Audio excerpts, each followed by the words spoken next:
ரொம்ப வருஷங்களுக்கு முன்னாடி உலகத்துல இருந்தவங்க எல்லாம் கெட்டவங்களா மாறிட்டாங்க. ஆனா நோவா மட்டும் ரொம்ப நல்லவரா கடவுளுக்கு பிடிச்ச மாதிரி வாழ்ந்துட்டு இருந்தாரு. உலகத்துல கெட்ட விஷயங்கள் அதிகமானதுனால ஒரு பெரிய வெள்ளத்தை வரவழைச்சு உலகத்தை சுத்தம் பண்ண கடவுள் முடிவு பண்ணாரு. அதனால நோவா கிட்ட நீ ஒரு பெரிய கப்பலை கட்டு அப்படின்னு சொன்னாரு.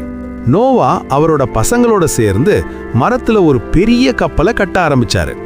மற்றவங்கெல்லாம் இவரை பார்த்து வெயில் அடிக்கிறப்போ எதுக்கு இவன் கப்பல் கட்டுறான் அப்படின்னு கிண்டல் பண்ணாங்க.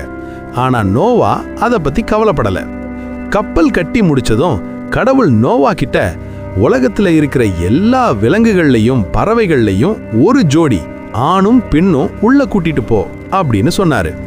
அதே மாதிரி சிங்கம், யானையிலிருந்து சின்ன எறும்பு வரைக்கும் ஜோடி ஜோடியா கப்பலுக்குள்ள போச்சு. அப்புறம் நோவாவும் அவரோட குடும்பமும் உள்ள போனாங்க. எல்லாரும் உள்ள போனதுக்கு அப்புறம் கடவுள் கப்பலோட கதவை மூடிட்டாரு. அப்புறம் என்ன, விடாம 40 நாள் மழை பெஞ்சு பூமி முழுக்க தண்ணியா மாறிடுச்சு. ஆனா நோவாவோட கப்பல் மட்டும் ஜாலியா தண்ணியில மிதந்துட்டு இருந்துச்சு.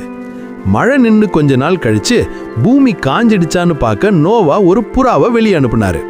அந்த புறா ஒரு ஒலிவ மரக்கிளைய வாயில கவ்விக்கிட்டு வந்துச்சு. அதை பார்த்துட்டு வெள்ளம் குறைஞ்சிடுச்சுன்னு நோவா தெரிஞ்சுக்கிட்டாரு. எல்லாரும் கப்பலை விட்டு வெளியே வந்தாங்க. அப்போ கடவுள், இனிமே இந்த மாதிரி வெள்ளத்தால உலகத்தை அழிக்க மாட்டேன் அப்படின்னு சொல்லி ஒரு அழகான வானவில்ல அடையாளமா காட்டினாரு. இதிலிருந்து நாம என்ன கத்துக்கிறோம் அப்படின்னா, நாம மத்தவங்க என்ன சொன்னாலும் கவலைப்படாம கடவுள் சொன்னதை செஞ்சு நேர்மையா இருந்தா அவர் நம்ம கண்டிப்பா காப்பாத்துவாரு.